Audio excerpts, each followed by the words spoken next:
야고보서 1장에서는 몇 가지 권면들에 대해서 얘기하고 있습니다. 특히 시험에 대한 문제하고 참된 경건에 대한 그런 문제에 대해서 말하고 있는데, 이 야고보서는 1절에 보면 하나님과 주 예수 그리스도의 종 야고보는 흩어져 있는 12지파에게 문안하노라. 그 야고보는 이름이 비슷한 이름들이 많이 성경에 나오는데, 여기 야고보는 예수님의 동생입니다. 같이 생활했던 예수님의 동생이었습니다. 처음에는 예수님의 동생들이 예수님이 미쳤다고 가족을 버리고 이렇게 밖에 나가서 생활하니까 미쳤다고 예수님을 이렇게 찾아다녔는데, 나중에 예수님께서 십자가에 죽으시고 부활하신 다음에 예수님의 그 동생들이 전부 참 그 하나님의 교회를 섬기는 기둥들이 되었어요. 그래서 이 야고보 이 여기서 나오는 장로는 예루살렘 교회 감독이 됐고, 그리고 유다는 가룟 유다가 아닌 유다는 또 유다서를 또 이렇게 기록했는데, 이 야고보의 이 편지는 우리 신앙생활에 아주 중요한 그런 요소들을 잘 얘기를 했습니다. 그러면서 자기를 소개하기를 하나님과 주 예수 그리스도의 종이라고 그랬다. 종이라고. 그래서 하나님의 종이고 우리 형이지만 예수님의 종이다, 이렇게 얘기를 하면서 정말 가족의 사람으로서 예수님이 부활하시고 또 주님이 되셨다는 사실에 대해서 확신하고 있는 것이죠. 그러면서 흩어져 있는 12지파에게 문안한다. 이 말은 흩어져 외국의 예루살렘이 아닌 거기서 팔레스틴이 아닌 다른 지역으로 다 이렇게 흩어져 있는, 이민 가 있는 그런 외국에 나가 있는 사람들을 말하는 것입니다. 그래서 그것을 디아스포라라고 말하죠. 디아스포라. 그런 모든 그 흩어져 있는 유대인들입니다. 근데 그런 모든 사람들에게 편지한다 하면서 신앙에 대한 그런 권면을 하고 있는 것입니다. 여기서는 특별히 시험에 대한 얘기를 하고 있습니다. 내 형제들아, 너희가 여러 가지 시험을 당하거든 온전히 기쁘게 여기라. 일단 그 당시에 신앙생활하는 사람들도 어려움이 있고 여러 가지 시험들이 많이 있죠. 환난과 시험들이 있는 상황에서 신앙생활하니까 많이 힘듭니다. 시험을 좋아할 그런 사람들은 누가 있어요? 아무도 없어요. 그러나 사실은 그런 시련을 통해서 성숙하게 되는 것입니다. 강화가 되고, 그저 잔잔하고 평안하게 뭐 이렇게 살아가는 사람이 더 강한 것 같지만 그렇지 않죠. 그저 산전수전 다 겪고 고생하고 그런 속에서 잘 견딘 사람이 오히려 더 성숙된다는 것입니다. 그래서 이런 여러 가지 시험을 만나거든 오히려 기쁘게 여기라. 시험의 의미도 뭐 두 가지 여기 구분되고 있지만, 일단 밖에서 오는 그런 여러 가지 연단이나 이런 것들을 잘 참고 그것을 기쁘게 여기고 그것을 잘 이겨나가라는 것입니다. 또 한 가지는 이제 이 내 속에 유혹으로 오는 그런 마귀의 시험이나 그런 죄악의 그런 시험들에 대한 것은 우리가 철저하게 그것을 제거해야만 된다는 것이죠. 그래서 이 시험은 하나님의 자녀들을 훈련시키는 연단의 과정이라는 것입니다. 그래서 여러 가지 시험을 당하거든 첫째는 온전히 기쁘게 여기고, 두 번째는 그 인내를 온전히 이루고, 세 번째는 시험을 잘 이길 지혜를 달라고 하나님께 기도하라, 그렇게 권면하고 있습니다. 그래서 우리는 시험들이 개인적으로 또 가정적으로 교회적으로 또 사회적으로 여러 가지 있을 때마다 우리가 그것을 이제 올 게 왔구나, 그래서 잘 그 시험의 과정을 통과해야 된다.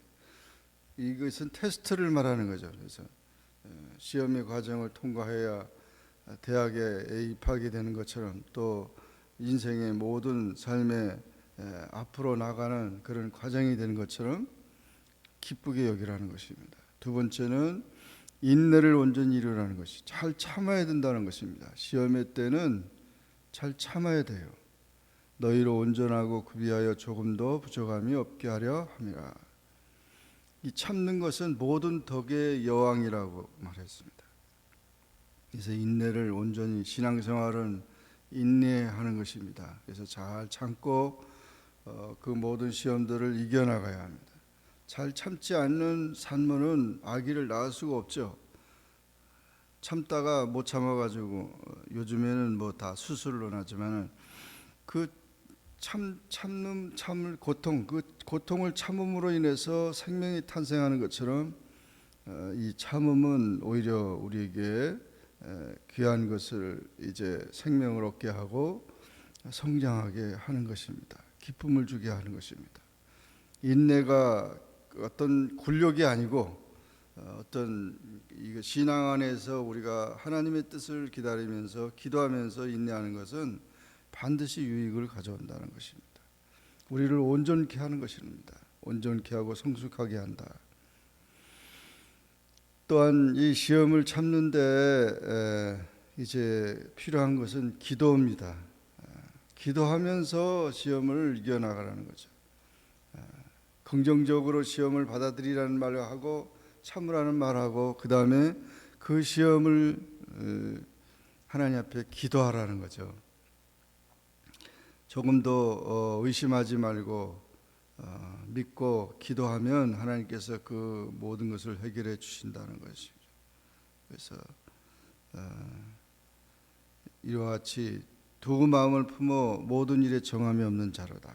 그래서 이와 같은 시험들을 기도하면서 잘 해결해 나가야 된다.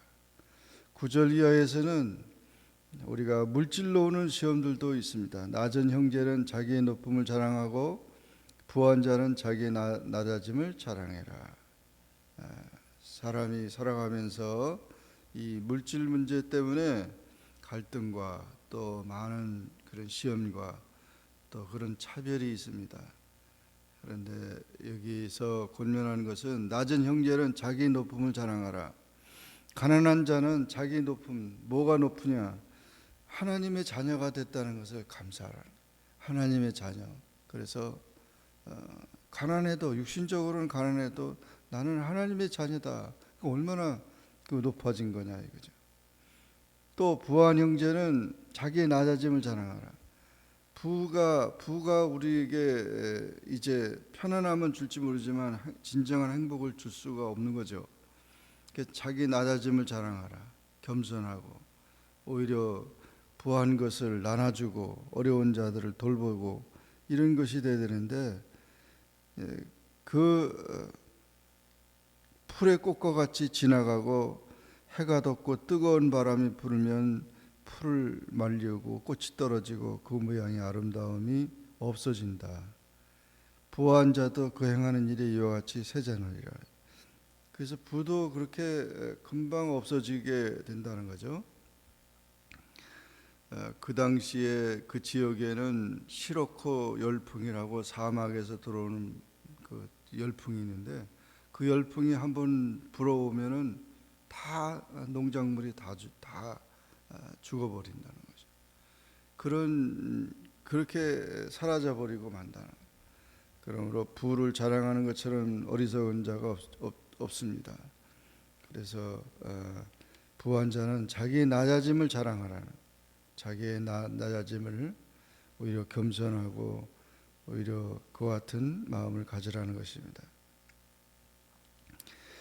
다음에 이제 다시 시험에 대한 13절의 권면이 있는데, 내가 사람이 시험을 받을 때 내가 하나님께 시험을 받는다 하지 말라. 하나님이 나를 시험한다 이렇게 말하. 여기서 시험이라는 말은 유혹이죠. 유혹. 하나님은 유혹하는 하나님이 아니죠. 하나님은 우리를 그렇게 악에게 시험을 받지도 아니하시고 친히 아무도 시험하지 아니하신다고 했습니다. 시험을 받는 것은 욕심의 끌림이 되는 것이다. 그래서 하나님은 선하시고 하나님은 좋은 것을 우리에게 주신 분인데, 하나님이 죄를 지으라고 그렇게 말하신 분이 아니라는 거죠. 그렇기 때문에 나쁜 것은 다 하나님께로 온 게 아니라 사실은 마귀로부터 오고 욕심에 이끌려서 죄로부터 온 것이지, 하나님이 그렇게 만드시지 않았다는 거죠. 그러니까 세상이 다 창조됐고 아름답게 창조됐지만 이 죄악이나 악을 창조하시는 하나님이 아니라는 겁니다. 그래서 사람들은 그런 생각도 하고 있었어요. 하나님이 죄도 창조하고 악도 창조하고 뭐 마귀도 창조하지 않았냐, 이렇게 하나님께 뭘 얘기를 하는데, 전혀 사람이 죄를 짓는 것은 하나님의 능력이 부족함이 아니고 인간이 자기가 선택하고 자기가 그래서 죄에 대해서 하나님께 책임이 있는 게 아니라 사실은 자기가 책임이 있는 거죠. 그래서 그와 같은 얘기를 하고 있는 것입니다. 오직 각 사람이 시험을 받는 것은 자기 욕심에 끌려 미혹되매니 욕심이 잉태한 적 죄를 낳고 죄가 장성하여 사망을 낳느니라는 거죠. 여기서 욕심이라는 말은 악한 정욕을 말하는 겁니다. 나쁜 마음을 말하는 거죠. 그래서 나쁜 마음을 가지고 시작을 하니까 그것이 사망의 열매를 맺는다. 그러므로 속지 말라. 온갖 좋은 은사와 온전한 선물은 다 하나님께로부터 오는 것이고 하나님은 변함도 없으시고 회전하는 그림자도 없으시다. 하나님은 우리를 첫 열매가 되게 하시려고 진리의 말씀으로 우리를 낳으셨는데, 하나님이 이렇게 우리를 죄를 짓게 만드냐? 그렇지 않다는 거죠. 그래서 우리는 일단 그 열매를 봐서 안다는 거죠. 이단도 그 열매를 봐서 안다는 거죠. 그래서 이와 같이 그런 모든 잘못된 것은 하나님께, 좋은 것은 하나님께로부터 온 것이지만 좋지 않은 것은 그것은 이제 분별할 수 있는 그런 지혜를 가져야 된다는 것입니다. 그러면서 19절에 보면 내 사랑하는 형제들아 너희가 알지니 사람마다 듣기는 속히하고 말하기는 더디하며 성내기도 더디하라, 그렇게 말했습니다. 사람이 성내는 것이 하나님의 의를 이루지 못한다, 그런 얘기를 하고 있고, 모든 더러운 것과 넘치는 악을 내어버리고 너희 영혼을 능히 구원할 바 마음에 심어진 말씀을 온유함으로 받으라는 것입니다. 두 가지를 권면하고 있는데, 하나님의 말씀을 듣는 일에는 속히 하고 이 말하는 것과 말하기와 그 다음에 성내기는 더디하라, 그렇게 권면하고 있습니다. 그것으로 인해서 모든 악과 모든 더러운 것들이 있기 때문에 진리의 말씀으로 그 모든 것을 깨끗게 하라는 것이죠. 그리고 말씀을 행하는 자가 되고 듣기만 하여 자기를 속이는 자가 되지 말게 하라. 그러면서 이제 말씀을 실천하는 일이 어떤 일이냐, 경건한 삶을 살아가야 되는 것인데, 첫째로는 누구든지 스스로 경건하다 생각하여 자기 혀를 재갈 물리지 아니하면 안 된다. 자기 마음을 속이고 이 사람의 경건은 헛것이라 그랬습니다. 언행일치가 된다는 거죠. 자기 말하는 것에 책임을 지고 진실하고 성실한 삶을 살아가야 된다는, 이 말 자체가 다르면 위선자가 되는 거죠. 허위자가 되는 거죠. 그래서 이와 같이 우리의 신앙생활에 참된 경건은 말이 진실하고 성실한 삶을 사는 그런 언행일치의 삶을 말하고 있습니다. 두 번째는 하나님 아버지 앞에서 정결하고 더러움이 없는 경건은 고아와 과부를 그 환난 중에 돌아보는 자다. 고아와 과부는 어려운 사람들이죠. 그런 어려운 사람들을 잘 돌보고 이웃 사랑을 실천하는 그런 생활이 되어야 된다는 것입니다. 선한 사마리안이 되어서 그런 어려운 사람들을 잘 돌보는 그런 생활이 참된 경건이다. 세 번째는 자기를 지켜서 세속에 물들지 아니하는 것이다. 이렇게 세속과 성결은 반대의 단어입니다. 그러므로 구별된 우리 하나님의 사람들은 자기를 지켜서 세속에 물들지 아니해야 된다. 유행 따라 살지 아니하고 세상에 우리의 이제 흘려가는 삶이 아니고 살아서 이 세상에서 빛과 소금의 역할을 감당해야 되고 세상을 변화시키는 자가 되어야 된다. 그렇게 권면하고 있습니다. 야고보서는 실천적인 신앙을 매우 강조하고 있습니다.